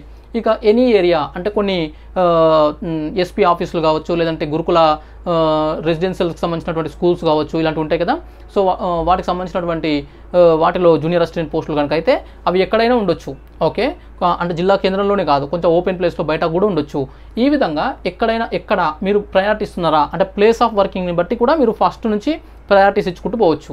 అలా కాదు ఎక్కడనన్నా రాని, కానీ నాకు డిపార్ట్మెంటే ఇంపార్టెంటు అంటే డిపార్ట్మెంట్ ఇంపార్టెంట్. నాకు రెవెన్యూ అనుకుంటే రెవెన్యూ డిపార్ట్మెంట్లో నాకు హైదరాబాద్లో వచ్చినా సరే, వనపర్తి జిల్లాలో వచ్చినా సరే, ఆదిలాబాద్లో వచ్చినా సరే, లేదంటే ఎక్కడ వచ్చినా సరే, కానీ నాకు కావాల్సిన రెవెన్యూ డిపార్ట్మెంటే, నాకు కావాల్సింది స్టాంప్స్ అండ్ రిజిస్ట్రేషన్ డిపార్ట్మెంటే. ఈ విధంగా డిపార్ట్మెంట్ని మీరు కనుక అనుకుంటే ప్రయారిటిస్తే అప్పుడు డిపార్ట్మెంట్స్ చూసుకొని మీకు మీ జిల్లాలో ఎన్ని వేకెన్సీస్ ఉన్నాయి, అదర్ జిల్లాలో ఎక్కడెక్కడ అవకాశాలు ఉన్నాయి అవన్నీ చూసుకోవాలి. సొంత జిల్లా ఇచ్చుకోండి, అదేవిధంగా అదర్ డిస్ట్రిక్ట్స్లో కూడా ఇచ్చుకోండి. సాధారణంగా అదర్ డిస్ట్రిక్ట్స్లో రావాలంటే 5% ఓపెన్ 5% కోటాలో రావాలి. కానీ ఓపెన్ 5%లో బ్రేకప్ వేకెన్సీ మనకు ఇవ్వలేదు. కాబట్టి ఎన్ని అలర్ట్ చేస్తారు, ఇస్తారా ఇవ్వరా, ఇవంతా కూడా మనకు రిక్రూట్మెంట్ ప్రాసెస్ చేస్తే వాళ్ళు ఎట్లా చేస్తారనే దానిపైన డిపెండ్ ఉంది. కానీ ఆప్షన్స్ ఇవ్వడంలో తప్పు లేదు, ఇచ్చుకోవచ్చు. నెక్స్ట్ ఇది ప్లేస్ ఆఫ్ వర్కింగ్ బేస్డ్గా. నెక్స్ట్ శాలరీ అంటే కొంతమంది శాలరీ బేస్డ్గా కూడా ఇస్తారు. అదేంటి సార్ అన్నీ ఒకటే నోటిఫికేషన్ ఒకటే కదా అని అంటే 3 రకాల శాలరీస్ ఉన్నాయి ఇక్కడ. 3 రకాల డిఫరెంట్ పోస్టులు ఉన్నాయి. ఒకటి అంటే మనకు శాలరీ అనేది బేసిక్ పే అనే దాని మీద శాలరీ డిపెండ్ అయి ఉంటుంది. బేసిక్ పే అనేది ప్రామాణికం. బేసిక్ పే అనేది అన్ని పోస్టులకు సాధారణంగా జూనియర్ అసిస్టెంట్లకు 24,280 ఉంది, 24,280 ఉంది. ఈ 24,280 మీదనే HRA, house rent allowance, dearness allowance, ఇతర ఇంకేదైనా ఉంటే ఇంకా ఏవైనా అవన్నీ వస్తాయి. అయితే ఇక్కడ అన్ని పోస్టులకు 24,280 ఉంది ఎక్సెప్ట్ సమ్ వేకెన్సీస్. అందులో పోస్ట్ కోడ్ 93, 94, 95 తీసుకుంటే 22,900 మాత్రమే ఉంది. అంటే దాదాపుగా 1,400 రూపాయలు తక్కువ వస్తుంది. ఇక్కడ దాదాపుగా 1,400 రూపాయలు ఈ దానికంటే తక్కువ వస్తుంది. ఆ 1,400 రూపాయల పైన మళ్ళీ డిఏహెచ్ఆర్ఏ పర్సంటేజ్లు ఉంటాయి కాబట్టి అది కూడా కొద్దిగా తగ్గుతుంది. సో ఇది అన్నట్లు. Next post code 99 municipal ward officer, ఇది 22,400 ఉంది. ఓకే, 22,400 అంటే దాదాపుగా 2,000. ఓకే, 24,280కి ఇక్కడికి 1,900 డిఫరెన్స్ ఉంది. సో 1,900 పైన మళ్ళీ పర్సంటేజ్ హెచ్ఆర్ఏ డిఏ అవన్నీ క్యాలిక్యులేట్ చేస్తే అది పెద్ద లెక్కలు ఉంటాయి. పెద్ద అంటే సింపుల్ వే, బట్ అవి ఒక లెక్కలు ఉంటాయి. అవన్నీ తీసుకుంటే దాదాపుగా 2,000 పైన డిఫరెన్స్ వస్తుంది. సో ఇవి కనుక నాకు ₹1 ఇంపార్టెంటే అనుకున్నటువంటి వ్యక్తులు అలాంటప్పుడు ఏం చేయాలి, వీటిని లాస్ట్లో ఇచ్చుకోవచ్చు. మున్సిపల్ వార్డ్ ఆఫీసర్ లాంటివి లాస్ట్లో ఇచ్చుకొని ఇది ముందు ఇచ్చే అవకాశం ఉంటుంది. అంటే ఇక్కడ బేసిక్ పే అంటే ఇది బేసిక్ శాలరీ బేస్డ్గా మీరు ప్రయారిటీ ఇవ్వాలనుకుంటే ఈ విధంగా ఉంటుంది. దాంతోపాటు మనకు బేసిక్ పేతో పాటు డిఏ అనేది ఒకటి ఇస్తారు. డిఏ అది మనకు రెగ్యులర్గా పెరుగుతుంటుంది, దాని పర్సంటేజ్లు ఉంటాయి. అది అందరికీ ఈక్వల్ ఉంటుంది. స్టేట్ ఎంప్లాయీస్ అందరికీ ఈక్వల్ ఉంటుంది. హైదరాబాద్లో ఉద్యోగం చేసినా, గద్వాల్లో ఉద్యోగం చేసినా, లేదంటే భద్రాచలంలో ఉద్యోగం చేసినా, లేదంటే ఏదైనా చిన్న పల్లెటూరులో చేసినా, ఎక్కడ చేసినా కూడా ఈ డిఏ ఈక్వల్ ఉంటుంది అందరికీ. ఓకే, వాళ్ళ బేసిక్ పే పైన డిఏ అనేది పర్సంటేజ్ వైజ్గా ఉంటుంది. ఇది పెద్ద ప్రాబ్లం కాదు. నెక్స్ట్ వచ్చేది HRA, house rent allowance. House rent allowance అంటే మనకు హౌస్ రెంట్ అలవెన్స్ ఎందుకు ఇస్తారంటే ఇంటి కిరాయి. నిజం చెప్పాలంటే యాజ్ పర్ ద రూల్స్ మాట్లాడాలంటే ప్రభుత్వ ఉద్యోగి ఎక్కడ ఉద్యోగం ఉంటే అక్కడే నివాసం ఉండాలి. ఓకే, ఏ ప్రాంతంలో ఉద్యోగం వస్తే అక్కడికి షిఫ్ట్ అవ్వాలి, షిఫ్ట్ అయ్యి అక్కడే నివాసం ఉంటూ ఉద్యోగం చేయాలి. ఓకే, అంటే తన ఉద్యోగ ప్రాంతం యొక్క హెడ్ క్వార్టర్స్లోనే అతని యొక్క నివాసం ఉండాలి. దాంతోపాటు అతను సొంత ఇల్లు, అంటే అక్కడ ట్రాన్స్ఫర్స్ అవుతుంటాయి, వెళ్ళిన ప్రతి చోట సొంత ఇల్లు ఉండదు. ఒకసారి జీవితంలో ఒక ఇల్లు కట్టుకోవడమే ఎక్కువ, మళ్ళీ ప్రతి ప్రాంతంలో ఇల్లు నిర్మించుకోరు. కానీ ఎక్కడ ట్రాన్స్ఫర్ అయితే అక్కడ, ఎక్కడ ఉద్యోగం చేస్తే అక్కడ హౌస్ రెంట్ తీసుకునైనా ఉండాలి. అందుకోసమే హౌస్ రెంట్ అలవెన్స్ ఇస్తారు. ఓకే, ఒక యావరేజ్ కొన్ని లెక్కల ప్రకారము ఇంత పర్సెంటేజ్ అని కేటాయించారు, దాని ప్రకారం హౌస్ రెంట్ అలవెన్స్ ఇస్తారు. ఇది అన్నట్లు. అయితే హౌస్ రెంట్ అలవెన్స్ అనేది ఒక్కొక్క ప్రాంతంలో ఒక్కొక్క రకంగా ఉంటుంది. ఫర్ ఎగ్జాంపుల్, మా విలేజ్లో ఒక సింగిల్ బెడ్రూమ్ ఇల్లు తీసుకుంటే సింగిల్ బెడ్రూము ఒక 5,000 లేదా 4,000 రూపాయలకు రెంట్కి ఇస్తారు. అదే హైదరాబాద్లో కొన్ని తీసుకోవాలనుకుంటే house rent allowance house rent అనేది 8,000 ఉండొచ్చు. అంటే ప్రాంతాన్ని బట్టి హౌస్ రెంట్ మారుతుంది కాబట్టి ఇది కూడా డిఫరెన్స్ ఉంటుంది. జిహెచ్ఎంసీ పరిధిలో హైదరాబాద్ మెట్రో నగరంలో 24% ఇస్తారు బేసిక్ పే పైన. అంటే 24,280 పైన క్యాలిక్యులేషన్ చేస్తే 24%, దీనిపైన 24% అంటే దాదాపుగా 5,000 పైన మనకు హౌస్ రెంట్ అనేది వస్తుంది. హౌస్ రెంట్ 5,000కు రెంట్ వస్తుందా సార్ అంటే అదంతా లెక్క మనం మాట్లాడొద్దు, ఇంత అయితే పర్సంటేజ్ ఇచ్చారు ఇక్కడ. నెక్స్ట్, అబోవ్ 2 lakhs 2 లక్షలు దాటినటువంటి నగరాలు మన తెలంగాణలో దాదాపుగా 6 ఉన్నాయి. ఓకే, 6 నగరాలు ఉన్నాయి. ఆ 6 నగరాలలో మనకు 6 డిస్ట్రిక్ట్ హెడ్ క్వార్టర్స్ ఉన్నాయి, ఒకటి రామగుండం ఉంది. సో ఇందులో మనకు 17% ఇస్తారు. 17%, 2 lakhs అబోవ్ పాపులేషన్ ఉన్నాయి. 2 lakhs నుంచి 50,000, 50,000 నుంచి 2 లక్షల మధ్యలో ఉన్నటువంటి పాపులేషన్ ఉన్న అనేక పట్టణాలు ఉన్నాయి. వాటిలో 13% ఇస్తారు, 13%. తర్వాత బిలో 50K అంటే 20,000, 10,000 అట్లా పాపులేషన్ ఉన్నటువంటివి, ముఖ్యంగా మండల కేంద్రాలు అవన్నీ అయితే 11% ఉంటారు, 11% ఇస్తారు. ఇప్పుడు ఒక person Osmania university OU Hyderabad, ఇందులో జూనియర్ అసిస్టెంట్ వచ్చింది. ఇతను ఏదో ఒక జిల్లా స్థానికుడు కావచ్చు హైదరాబాద్కి, లేదంటే ఏదో ఒక జిల్లా కావచ్చు. ఓకే, వరంగల్ జిల్లా వాసి అనుకుందాం. అతను వరంగల్ జిల్లాకు చెందినటువంటి ఒక వ్యక్తి హైదరాబాద్లో ఉస్మానియా యూనివర్సిటీలో జూనియర్ అసిస్టెంట్గా చేస్తే అతనికి హౌస్ రెంట్ అలవెన్స్ 24% కాబట్టి 5,000కు పైగా హౌస్ రెంట్ వస్తుంది, 5,000 ప్లస్. ఎగ్జాక్ట్ ఫిగర్ తీసుకోవట్లేదు నేను, రౌండ్ ఫిగర్ తీసుకున్నా, 5,000 ప్లస్. అతని ఫ్రెండే అతను ఏం చేశాడు, అదే వరంగల్లో రెవెన్యూ డిపార్ట్మెంట్ పెట్టుకున్నాడు. రెవెన్యూ డిపార్ట్మెంట్ అతనికి ఒక మారుమూల ఏదో ఒక మండలం కేంద్రంలో వచ్చింది. పాపులేషన్ బిలో 50,000 ఉంది. అతనికి 11% వస్తుంది, 11%. ఓకే, 11% అంటే దాదాపుగా 2,000 వరకు వస్తుంది. ఓకే, అంటే 3,000 రూపీస్, 2,000 కాదు, ఎంత వస్తుంది 10% అంటే ఓకే 11 2,500 వరకు వస్తుంది. ఓకే, 2,500, 2,500 సంథింగ్ వస్తుంది, 2,500 అలా. అంటే ఇక్కడ డిఫరెన్స్ అనేది ఇది మనకు 5,500 వరకు వస్తుంది. సో ఓవరాల్గా 3,000 రూపీస్ డిఫరెన్స్ వచ్చే అవకాశం ఉంది. 3,000 రూపాయలు మనకి ఇక్కడ డిఫరెన్స్ వచ్చేది ఉంది. ఈ విధమైనటువంటి క్యాలిక్యులేషన్స్ చేసుకుంటే ఇదంతా ఎందుకు ఎక్స్ప్లెయిన్ చేస్తున్నా అంటే, జాయిన్ అయిన తర్వాత అక్కడ అంటే మా ఫ్రెండ్కి ఎక్కువ వస్తుంది, నాకు తక్కువ వస్తుంది, అతనికి ఎక్కువ వస్తుంది, ఆ డిపార్ట్మెంట్లో ఎక్కువ వస్తుంది, ఇలాంటి క్యాలిక్యులేషన్స్ ఉండకూడదు. ఫస్ట్ మీరు అన్ని డిసైడ్ అయిపోవాలి. సో ఈ విధంగా తీసుకుంటే ప్రాంతాన్ని బట్టి హౌస్ రెంట్ అలవెన్స్ని బట్టి మీకు మారుతుంటుంది. సో ఇవన్నట్లు ఈ డిఫరెన్సెస్ ఉంటాయి. సింపుల్గా చెప్పాలంటే సాధారణంగా బేసిక్ పే డిఎస్ఏమో హెచ్ఆర్ఏ మారుతుంటుంది. బేసిక్ పేలో కూడా ఒక 2 రకాల ఉద్యోగాలకు కొద్దిగా తక్కువ ఉన్నాయి. ఇవి చూసుకొని పెట్టుకోండి. నాకు తెలిసి శాలరీ బేస్డ్గా ప్రయారిటీ ఇచ్చేవాళ్ళు చాలా తక్కువ ఉంటారు. శాలరీ బేస్డ్గా ప్రయారిటీ ఇచ్చేవాళ్ళు వెరీ వెరీ లెస్. కాబట్టి ఇదొకటి. నెక్స్ట్, ప్రమోషన్స్ మనకు ప్రమోషన్స్ ఎట్లా వస్తాయి, ఎన్ని ఇయర్స్లో వస్తాయి అనేది ప్రీవియస్ వీడియోలో 3 months బ్యాక్ చేసినటువంటి ఒక వీడియోలో నేను వెబ్ ఆప్షన్స్లో ఏ డిపార్ట్మెంట్స్ బెస్ట్, టాప్ 5 డిపార్ట్మెంట్స్ ఇవే అనే టైటిల్తో ఒక వీడియో చేసిన, దాని లింక్ డిస్క్రిప్షన్లో ఇస్తా. Very very valuable and very very important content, చాలా ముఖ్యమైన సమాచారం అందులో అందించిన, అనేక డిపార్ట్మెంట్స్ని కూడా ఎక్స్ప్లెయిన్ చేసిన. అంటే ప్రమోషన్స్ ఎట్లుంటాయి, వర్కింగ్ ఎక్కడ ఉంటుంది అంటే ప్లేస్, అంటే జిల్లా కేంద్రంలో ఉంటాయా, మారుమూల ప్రాంతాల్లో ఉంటాయా, ఎక్కడ ఉంటాయి, వర్క్ లోడ్ కూడా ఎట్లా ఉంటుంది, అంటే ఎంత వరకు ప్రెజర్ ఉంటుంది. దాంతోపాటు ఇతర అన్ని అంటే 4-5 కేటగిరీస్గా డివైడ్ చేసి దాన్ని ఎక్స్ప్లెయిన్ చేసిన. ఆల్రెడీ చాలామందికి తెలియకపోవడం వల్ల అవన్నీ చెప్పండి అంటున్నారు. ఆ వీడియో లింక్ డిస్క్రిప్షన్లో ఇస్తాను. మళ్ళీ చెప్పిన అదే చెప్తా కాబట్టి ఆ వీడియో లింక్ డిస్క్రిప్షన్లో ఇస్తా. అది మళ్ళీ చూడండి, చూసిన వాళ్ళైనా మళ్ళీ చూడండి, కొత్త వాళ్ళు చూడని వాళ్ళైతే ఒకసారి ఖచ్చితంగా చూడండి, మీకు క్లారిటీ వస్తుంది. సో ప్రమోషన్స్ సాధారణంగా 6 నుంచి 8 సంవత్సరాలు, సాధారణంగా 6 to 8 years పట్టొచ్చు జూనియర్ అసిస్టెంట్ నుంచి సీనియర్ అసిస్టెంట్ కావడానికి. కానీ కొన్ని డిపార్ట్మెంట్లో ఇంకా తొందర అవుతాయి. కొన్ని డిపార్ట్మెంట్లో 10 ఏళ్ళైనా ప్రమోషన్ రాదు, కొన్ని డిపార్ట్మెంట్లలో 15 సంవత్సరాలైనా ప్రమోషన్ వచ్చే పరిస్థితి లేదు. అవన్నీ కూడా వీడియోలో ఎక్స్ప్లెయిన్ చేసిన. ప్రమోషన్స్ని కనుక మీరు ఆలోచనలో పెట్టుకుంటే కొన్ని ముందు ఇవ్వచ్చు, ముఖ్యంగా రెవెన్యూ డిపార్ట్మెంట్ ముందు ఇవ్వచ్చు. ఓకే, సో ఇది already explain in previous video will be shared in description, అంటే లింక్ అనేది డిస్క్రిప్షన్లో ఇస్తా. Next work load and pressure. సాధారణంగా వర్క్ లోడ్ అండ్ ప్రెషర్ అనేది ప్రతి డిపార్ట్మెంట్లో కూడా కొద్దిగా అటు ఇటుగా ఉంటుంది.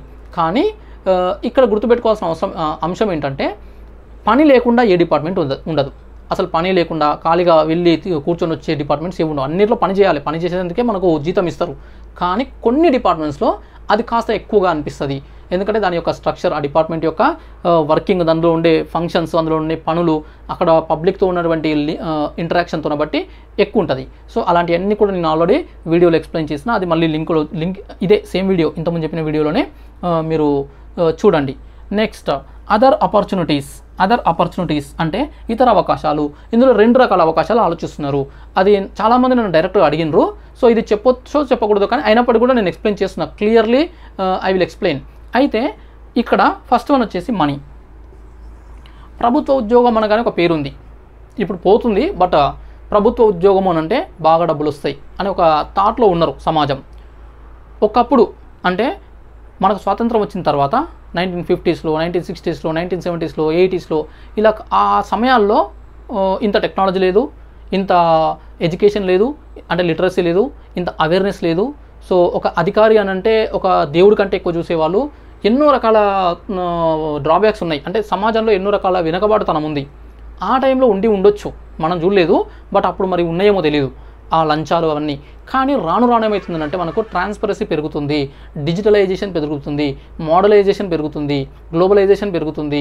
సో కమ్యూనికేషన్ పెరుగుతుంది, కనెక్టివిటీ పెరుగుతుంది, క్వశ్చన్ చేసే విధానం పెరుగుతుంది, పబ్లిక్లో అవేర్నెస్ పెరుగుతుంది. సో ఏది రైట్ ఏది రాంగ్ అందరికి తెలిసిపోతుంది. సో క్వశ్చన్ చేస్తున్నారు సింపుల్గా. ఒక అధికారికి ఎంతవరకు రెస్పెక్ట్ ఇవ్వాలో అంతవరకు రెస్పెక్ట్ ఇస్తున్నారు. సో అధికారి అవినీతి పరుడైతే అదే అధికారిని సింపుల్గా పట్టిస్తున్నారు, అంటే వాళ్ళ యొక్క రెస్పాన్సిబిలిటీ పబ్లిక్ చేస్తున్నారు. ఈ సిచ్యువేషన్స్లో ఇప్పుడున్నటువంటి పరిస్థితుల్లో never expect this money. Okay, అసలు ఎక్స్పెక్ట్ చేయకండి. ఇంకా కరెక్ట్గా చెప్పాలంటే మీరు ఇవన్నీ మీరు ప్రభుత్వ ఉద్యోగానికి వచ్చేటప్పుడే డిసైడ్ కావాలి, అందుకని చెప్తున్నా. సో ఇప్పుడు మీరు ఉద్యోగంలో జాయిన్ అయితే ఒక 30 సంవత్సరాలు సర్వీస్ ఉందనుకుందాం. 30 సంవత్సరాలు. ఈ 30 సంవత్సరాల దాంట్లో 5 years ఒక స్టేజ్గా తీసుకుందాం. ఆఫ్టర్ 5 years ఇంకా ఎంత అవేర్నెస్ ఉంటుంది పబ్లిక్కి, ఇంకా ఎంత డిజిటలైజేషన్ అవుతుంది, కమ్యూనికేషన్ ఇంకా ఎంత ఫాస్ట్ అవుతుంది, పబ్లిక్ ఎంత ఫాస్ట్ అవుతారు ఒకసారి ఆలోచించండి. ఆ తర్వాత ఇంకా 5 yearsకి అంటే మనం ఇప్పుడు ఉద్యోగంలో చేరే స్టేజ్లోనే ఇట్లా ఉంటే జర్నీలో ఎట్లా ఉంటుంది అంటే ఈ కోణంలో, ఈ మనీ అనే దాంట్లో భాగంగా చెప్తున్నా. ఓకే, సో కాబట్టి రాను ఇంకా కష్టంగా ఉంటుంది, అసలు ఏముండదు. ఓకే, జీతం వస్తే చాలు, ప్రస్తుతం కూడా అట్లనే ఉంది, జీతం వస్తే చాలు అనే సిచ్యువేషన్ ఉంది. నిజం చెప్పాలంటే గత 2-3 నెలల నుంచి ఎవ్రీ మంత్ 1వ తారీఖున కరెక్ట్గా జీతం పడుతుంది. ఎంత సంతోషం అనిపిస్తుందంటే ఇది చాలా అనిపిస్తుంది జీవితానికి. అంటే అది ఉద్యోగానికి సంబంధించి మంత్ ఫస్ట్ రాగానే అకౌంట్లో అంటే మెసేజ్ వచ్చేస్తుంది. ఇంతకుముందు 10 తారీఖు అయినా, కొన్ని జిల్లాలో 15 తారీఖు అయినా జీతం పడే సిచ్యువేషన్ లేకుండే. అంటే ఇక్కడ నేను ప్రభుత్వాలను పార్టీలను విమర్శించట్లేదు, బట్ పరిస్థితి చెప్తున్నా. కానీ 1వ తారీఖు రోజున జీతం పడింది అంటే చాలా సంతోషంగా అంటే అన్ని ఎన్నో రకాల అవసరాలు ఉంటాయి కాబట్టి వాటన్నిటి మీద ఫోకస్ చేసుకోగలుగుతున్నారు. అది చాలు అనుకునే విధంగా ఉంటే ప్రభుత్వ ఉద్యోగంలోకి రండి. మనీ కావాలి, మనీ అంటే మాత్రము ప్రభుత్వ ఉద్యోగం కంటే అదే స్థాయి అంటే ప్రైవేట్ ఉద్యోగం చేసుకుంటే డబుల్ శాలరీస్ ఉంటాయి, లేదు బిజినెస్ చేసుకుంటే ఇంకా మీ టాలెంట్ని బట్టి విపరీతమైనటువంటి లాభాలు ఉంటాయి. సో అట్లా వెళ్ళిపోవచ్చు. కానీ ప్రభుత్వ ఉద్యోగాన్ని ఒక బాధ్యతగా, ఒక గౌరవంగా, ఒక హోదాగా, ఒక రెస్పెక్ట్గా, ఒక సేవగా, ఇలా ఈ విధంగా ఒక మోజుతో ఉంటే మాత్రమే రండి, అంతే తప్ప మనీ అనే ఆలోచన ఉండకూడదు. అదర్ ఆపర్చునిటీస్లో ఇది 100% కిల్ చేసేసేయండి. ఓకే, ఇది ఇంకా అంటే మీరు అనుకోవచ్చు ఈయన యూట్యూబ్లో చెప్తున్నాడు కదా, పబ్లిక్గా చెప్తున్నాడు కదా, లోపల వస్తాయి కావచ్చు, అయినా కూడా బయట ఇట్లా చెప్పొద్దు కాబట్టి మాట్లాడట్లేదు కావచ్చు, ఇలా అనుకుంటే, ఇలాంటి అనుమానాలు ఉంటే మీరు మీ దగ్గరలో ఉన్నటువంటి కొన్ని డిపార్ట్మెంట్స్కి వెళ్ళి ఎవరైనా పర్సన్స్ని బాగా డబ్బులు వస్తాయని చెప్పేసి అడగండి. వాళ్ళు ఒకటే చెప్తారు, అంత సీన్ లేదు, ఉద్యోగానికి అంటే జీతం సరిగా వస్తే చాలు అన్న విధంగానే మాట్లాడతారు. ఇప్పుడు జీతం సరిగా వస్తుంది, అదే హ్యాపీ అని చెప్పేసి అంటారు. సో ఇది వాస్తవము. మీరు ఇంకా కావాలంటే ఎంక్వైరీ చేసుకోండి, నో ప్రాబ్లం. నెక్స్ట్ అదర్ ఆపర్చునిటీస్లో రీడింగ్ ఫర్ అదర్ ఎగ్జామ్స్, ఇది కూడా ఉంది. ఇది కూడా అడుగుతున్నారు. అంటే జూనియర్ అసిస్టెంట్ వస్తుంది, ఓకే, కానీ నేను సివిల్స్ ప్రిపేర్ అవుతున్నా, నేను గ్రూప్ 1 ప్రిపేర్ అవుతున్నా, నేను SSC CGLకి ప్రిపేర్ అవుతున్నా, ఇలాంటివి ఉన్నాయి చాలామందికి. నేను రీసెంట్గా హైదరాబాద్లో కూడా కొంతమంది మిత్రులు కలిసినప్పుడు నిర్మల్ డిస్టిక్ పిల్లలు అనుకుంటా ఇద్దరు, మేము UPSC ఆల్రెడీ ప్రిపరేషన్లో ఉన్నామన్నా, సో మేము ఏ డిపార్ట్మెంట్ పెట్టుకుంటే బాగుంటుంది అని చెప్పేసి ఇట్లా అడిగారు.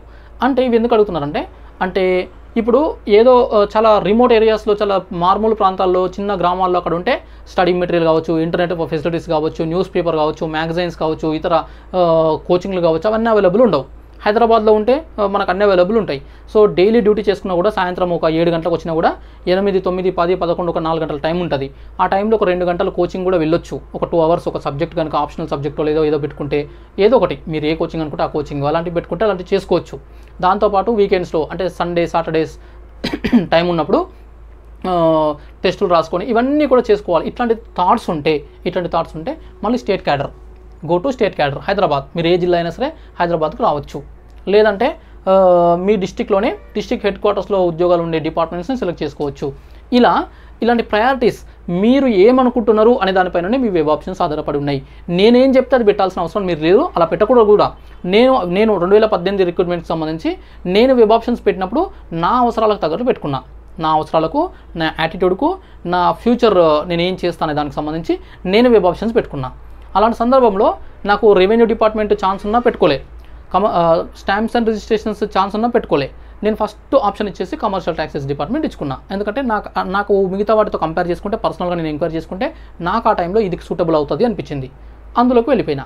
అలాగే మీరు కూడా మీకు ప్రయారిటీస్ అంటే ప్లేస్ ఆఫ్ వర్కా మీకు ఇంపార్టెంటో, శాలరీయా, లేదంటే ప్రమోషన్స్ బేస్డ్గా వెళ్తారా, అంటే కెరీర్ అంటే ఫాస్ట్గా గ్రోత్ ఉండాలి. అంటే ఒక డిపార్ట్మెంట్లో సీనియర్ అసిస్టెంట్గా ఉన్నప్పుడే ఇంకో డిపార్ట్మెంట్లో 2 లేదా 3 ప్రమోషన్స్ కూడా తీసుకుంటారు. మరి ఆ ప్రమోషన్స్ బేస్డ్గా వెళ్తారా, లేదంటే ఇతర అంటే వర్క్లోడ్ అంటే బాగా విపరీతమైన ఒత్తిడి ఉండకుండా కొంత పీస్ఫుల్గా ఆఫీస్కి వెళ్ళి మన వర్క్ మనం చేసుకుని వస్తే చాలు అనే విధంగా వెళ్తారా, ఈ విధంగా ప్రయారిటీస్ తీసుకోండి.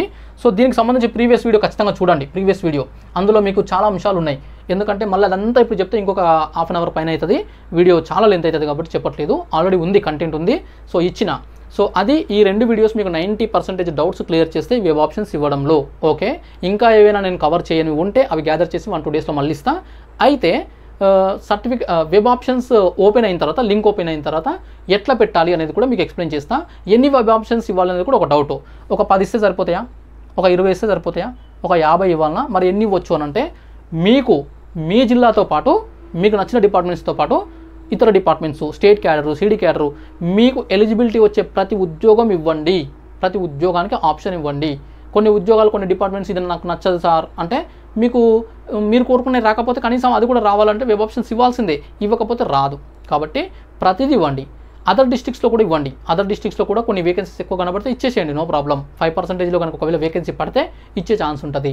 ఇంకొక అంశం ఏంటంటే కొందరు అంటున్నారు, ఇప్పుడు ఒక వ్యక్తికి వనపర్తి డిస్టికే ఒక అబ్బాయి వచ్చి నాకు రెవెన్యూ డిపార్ట్మెంట్ కావాలి, కానీ రెవెన్యూ డిపార్ట్మెంట్లో నాకంటే ముందున్నటువంటి వాళ్ళకి క్లోజ్ అయిపోతుంది, నా వరకు వచ్చే వరకు వేకెన్సీ ఉండట్లేదు, ఇప్పుడు నేను ఎట్లా అని చెప్పేసి అడుగుతున్నాడు. ముందున్న వాళ్ళందరూ కూడా అదే డిపార్ట్మెంట్ పెట్టుకుంటారని గ్యారెంటీ ఏంది? కొంతమంది హైదరాబాద్లో ఉన్నటువంటి స్టేట్ క్యాడర్కి వెళ్ళొచ్చు, కొంతమంది అసలే వెబ్ ఆప్షన్ పెట్టకపోవచ్చు, ఆల్రెడీ ఎంప్లాయ్ ఉండొచ్చు, కొంతమంది రెవెన్యూ వద్దనుకొని వేరే డిపార్ట్మెంట్కి వెళ్ళిపోవచ్చు. సో ముందున్న వాళ్ళు ఏ వెబ్ ఆప్షన్ పెడతారు అనేది తెలియదు, వాళ్ళ ఫస్ట్ ప్రయారిటీ సెకండ్ ప్రయారిటీ ఏది ఉంటుంది అనేది తెలియదు. కాబట్టి మనకు ఆ వేకెన్సీ రాదు అని చెప్పేసి ముందే ఫిక్స్ అవ్వద్దు. మనం పెట్టే ఆప్షన్ మనం పెట్టాలి. మనం పెట్టే ఆప్షన్ని బట్టి మనకు కావాల్సిన విధంగా అదృష్టం ఉంటే వస్తుంది, లేకపోతే ఏదో ఒకటి వస్తుంది. లేదనంటే మనము మెరిట్ అవుట్ అయిపోతే, అంటే 1:1లో ఉండకపోతే అసలు ఏ ఉద్యోగం కూడా రాకుండా పోతుంది. సో వెబ్ ఆప్షన్స్ పెట్టే వరకే మన బాధ్యత, అక్కడ ఉద్యోగం మనకు ఉందా లేదా అనేది తర్వాత విషయం. ఓకే, సో అందుకే మీరు ముందే ఫిక్స్ అవ్వద్దు. ఇంకొకటి, కొంతమంది నా ర్యాంకు చాలా ఎక్కువ ఉంది, 1:3లో ఉన్నా అయినప్పటికీ కూడా నాకు ఉద్యోగం వస్తుందని గ్యారెంటీ లేదు, నేను బార్డర్లో ఉన్నా, లేదంటే అసలే రాదు, ఇక వెబ్ ఆప్షన్స్ పెట్టడం ఎందుకు అని చెప్పేసి ముందే ఫిక్స్ అవ్వద్దు. ముందున్న వాళ్ళు ఎంతమంది రావట్లేదు అనేది మనకు ఎవ్వరికి తెలియదు. కాబట్టి మనము ఆడ వెబ్ ఆప్షన్స్ పెట్టి సర్టిఫికేట్ వెరిఫికేషన్ అటెండ్ అవుతే ఏదైనా అవకాశం ఉంటే ఖచ్చితంగా వచ్చే అవకాశం ఉంది. ఇది అతి ముఖ్యమైనది. అయితే ఇక్కడ ఈ వీడియో సందర్భంగా ఇంకా నేను చేస్తున్నటువంటి రిక్వెస్ట్ ఏంటంటే, వెబ్ ఆప్షన్స్ పెట్టే అభ్యర్థులు మీరు ఎవరైతే ఉంటారో ఆల్రెడీ ఎంప్లాయీ కనుక అయి ఉంటే ఈ గ్రూప్ 4 అనేది మీకు అంత అవసరం లేదనుకుంటే వెబ్ ఆప్షన్స్ పెట్టకండి, సర్టిఫికేట్ వెరిఫికేషన్కి అటెండ్ అవ్వకండి. ఆ 1:3లో ఉన్నప్పటికీ కూడా మీకు ఈ డిపార్ట్మెంట్లో ఉండము అని ఉంటే, అలా కాకుండా మీరు ఆల్రెడీ ఎంప్లాయ్ అయ్యి ఉండి ప్రస్తుతం చేస్తున్నటువంటి ఉద్యోగం మాకు వద్దు, ఈ గ్రూప్ 4 బెటరు అనుకుంటే అప్పుడు రండి, అప్పుడు పెట్టుకోండి, నో ప్రాబ్లం. ఎందుకంటే ఎగ్జామ్ రాశారు, కష్టపడ్డారు, ఈ ర్యాంక్ వరకు వచ్చారు, మిమ్మల్ని వద్దు అనడానికి మాకు ఎవరికి కూడా అధికారం లేదు. కానీ ఒకవేళ మీరు ఇందులోకి రాము అనుకుంటే ఉత్తగా వృధా చేయకండి. అంటే మీరు వెబ్ ఆప్షన్స్ పెడితే ఉద్యోగం వస్తే వచ్చిన తర్వాత మీరు జాయిన్ అవ్వకపోయినా ఎవరు అడగరు, కానీ అది బ్యాక్లాగా మిగిలిపోతుంది. కాబట్టి ఈ ఉద్యోగంలోకి వస్తాము అనుకుంటేనే ఖచ్చితంగా ఈ ఉద్యోగం చేస్తాము, ఇందులోనే వస్తాము అని అనుకుంటే, ఉండకపోయినా వస్తాం, ప్రస్తుతం అందులో జాయిన్ అవుతాం అనుకుంటే పెట్టుకోండి. లేదు ఉత్తగా ఆల్రెడీ రాశాను, ర్యాంక్ ఉంది, ఇప్పటికే నాకు ఆల్రెడీ గురుకులను, ఏడబ్ల్యూ లేదంటే ఏఈలో లేదంటే ఇతర ఉద్యోగాలు, లేదంటే ఫస్ట్ నుంచే ముందు నుంచే ఏదో ఉద్యోగం ఉంది అదే బెటర్ అనుకుంటే, ఇందులో సెలక్షన్లో అంటే 1:3లో ఉన్న don't go for web options. Okay, వదిలేయండి, వెనుకున్న వాళ్ళకైనా వస్తుంది. అట్లా మీ వల్ల ఒకరికి జీవితం ఇచ్చిన వాళ్ళు అవుతారు. So skip your web options. But ఇది ఒక సజెషన్ అండ్ ఒక రిక్వెస్ట్ మాత్రమే, ఆర్డర్ కాదు. ఒకవేళ మీకు అంటే కొంతమంది ఉంటారు, నేను గ్రూప్ 4లో జాయిన్ అయ్యే టైంకి నల్గొండలో ఒక మిత్రుడు, అతను అప్పుడు గ్రూప్ 4కి అంటే జూనియర్ అసిస్టెంట్కి 16,400 ఉంది బేసిక్ పే, కానీ 22,000 ప్లస్ 22 or 24,000 ఉన్నటువంటి ఫారెస్ట్ సెక్షన్ ఆఫీసర్. ఏ విధంగా చూసినా ఫారెస్ట్ సెక్షన్ ఆఫీసర్ అనేది క్యాడర్ ఎక్కువ జూనియర్ అసిస్టెంట్ కంటే, కానీ ఫారెస్ట్ సెక్షన్ ఆఫీసర్ నుంచి జూనియర్ అసిస్టెంట్కి వచ్చాడు. మేమందరం షాక్ అయ్యాం అక్కడ ఆ టైంలో.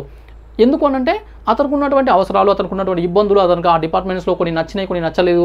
సో దానికంటే ఇక్కడికి వచ్చే బెటర్ అనుకున్నాడు. కాబట్టి అలా కొంతమంది అవసరం కొద్దీ వస్తారు. అలాంటి వాళ్ళను ఆల్రెడీ నీకు ఇంకా పెద్ద ఉద్యోగం ఉంది కదా పెట్టకు అని చెప్పే హక్కులు మనకు లేవు. కానీ మీరు అవసరం లేదు, ఇది అవసరం లేదనుకుంటే స్కిప్ చేయండి. ఓకే, ఖచ్చితంగా జాయిన్ అవుతా అంటే మాత్రమే వెబ్ ఆప్షన్స్ పెట్టుకోండి. Okay, I wish you all the best. చాలా అంశాలు ఇంకా చాలా అడిగినారు చిన్నవి. సో అవన్నీ ప్రీవియస్ వీడియోతో పాటు దీన్ని 2 చూస్తే మీకు క్లారిటీ అయిపోతాయి. నెక్స్ట్ వీడియోలో వెబ్ ఆప్షన్స్ గురించి ఇంకా మాట్లాడుకుందాం. చూస్తూనే ఉండండి bounce back channel. Thank you so much.